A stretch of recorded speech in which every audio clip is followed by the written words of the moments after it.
ಇನ್ನು ನವೆಂಬರ್ ಕಿಚ್ಚಿನ ಮಧ್ಯೆ DCM DK Shivakumar ಅವರು ಟೆಂಪಲ್ ರನ್ ನಲ್ಲಿ ತೊಡಗಿಸಿಕೊಂಡಿದ್ದಾರೆ. ಹಾಸನಾಂಬೆ ಬಳಿಕ ಮಂತ್ರಾಲಯದಲ್ಲಿ ರಾಯರ ದರ್ಶನವನ್ನ ಡಿಸಿಎಂ ಡಿಕೆ ಶಿವಕುಮಾರ್ ಅವರು ಪಡ್ಕೊಂಡಿದ್ದಾರೆ. ಹಾಸನಾಂಬೆಯ ದರ್ಶನವನ್ನ ಪಡ್ಕೊಂಡಿದ್ರು, ಅಲ್ಲಿ ವಿಶೇಷ ಪೂಜೆಯನ್ನ ನಡೆಸಿದ್ರು. ಅದಾದ ನಂತರ ಮಂತ್ರಾಲಯದಲ್ಲಿ ರಾಯರ ದರ್ಶನವನ್ನ ಪಡೆದಿದ್ದಾರೆ.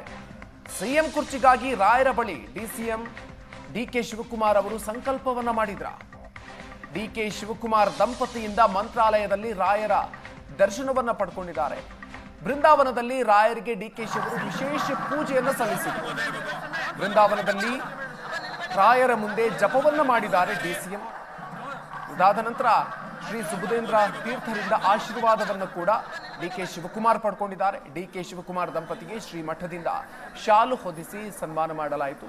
ಎಲೆಬಿಚ್ಚಾಲಿ ಪಂಚಮುಖಿ ಆಂಜನೇಯ ದೇಗುಲಕ್ಕೂ ಕೂಡ ಭೇಟಿ ಕೊಟ್ಟಿದ್ದಾರೆ ಡಿಕೆ ಶಿವಕುಮಾರ್ ದಂಪತಿ.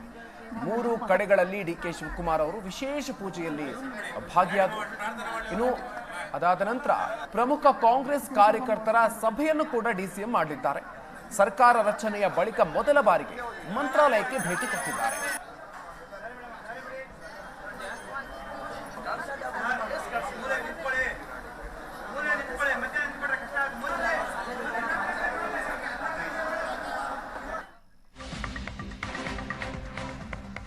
ಇನ್ನು ಮಂತ್ರಾಲಯಕ್ಕೆ ಬಹಳ ದಿನದಿಂದ ಬರಬೇಕು ಅಂತ ಇತ್ತು. ಶ್ರೀಮಠದಿಂದ ಮಂತ್ರಾಲಯಕ್ಕೆ ಬರಬೇಕು ಅಂತ ಆಹ್ವಾನ ಕೂಡ ಇತ್ತು. ರಾಯರ ಅನುಗ್ರಹದಿಂದ ಈಗ ಬಂದಿದ್ದೀನಿ ಅಂತ ಡಿಕೆ ಶಿವಕುಮಾರ್ ಅವರು ಮಂತ್ರಾಲಯಕ್ಕೆ ಭೇಟಿ ಕೊಟ್ಟ ನಂತರ ಹೇಳಿಕೆಯನ್ನು ಕೊಟ್ಟಿದ್ದಾರೆ. ರಾಜ್ಯಕ್ಕೆ ಒಳ್ಳೆಯದಾಗಲಿ ಅಂತ ರಾಯರಲ್ಲಿ ಪ್ರಾರ್ಥನೆಯನ್ನು ಮಾಡಿದ್ದೀನಿ. ಇಲ್ಲಿ ಸಂಕಲ್ಪ ಮಾಡಿದ್ದಕ್ಕೆ ರಾಜ್ಯದಲ್ಲಿ ನಮ್ಮ ಸರ್ಕಾರ ಬಂದಿದ್ದು, ಎಲ್ಲದಕ್ಕೂ ಕೂಡ ಗುರುಗಳ ಅನುಗ್ರಹ ಅವಶ್ಯಕತೆ ಇದೆ ಅಂತ ಡಿಸಿಎಂ ಡಿಕೆ ಶಿವಕುಮಾರ್ ಅವರು ರಾಯರ ದರ್ಶನದ ಬಳಿಕ ಹೇಳಿಕೆಯನ್ನು ಕೊಟ್ಟಿದ್ದಾರೆ. ನಾನು ಭಾರತ್ ಜೋಡೋ ಸಂದರ್ಭದಲ್ಲಿ ನಾನು ರಾಹುಲ್ ಗಾಂಧಿಯವರು ಇಲ್ಲಿಗೆ ಬಂದಿದ್ದು. ಅದಾದ ಮೇಲೆ ಅನೇಕ ಬಾರಿ ನಾನು ಬರಬೇಕು ಅಂತ ಹೇಳಿ ಆಹ್ವಾನ ಇತ್ತು.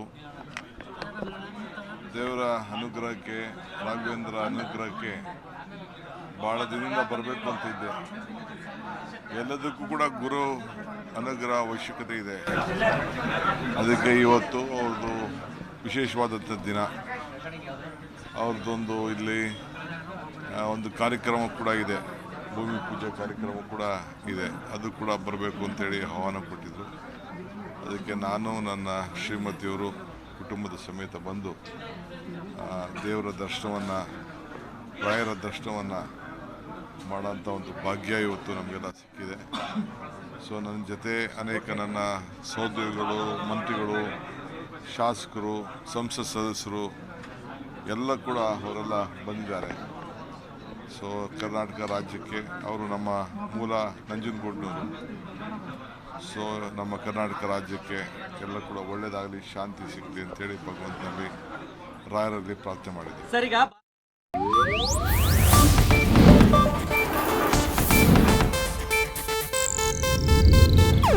ಇದು ಏಷ್ಯಾನೆಟ್ ನ್ಯೂಸ್ ನೆಟ್ವರ್ಕ್ ಪ್ರಸ್ತುತಿ.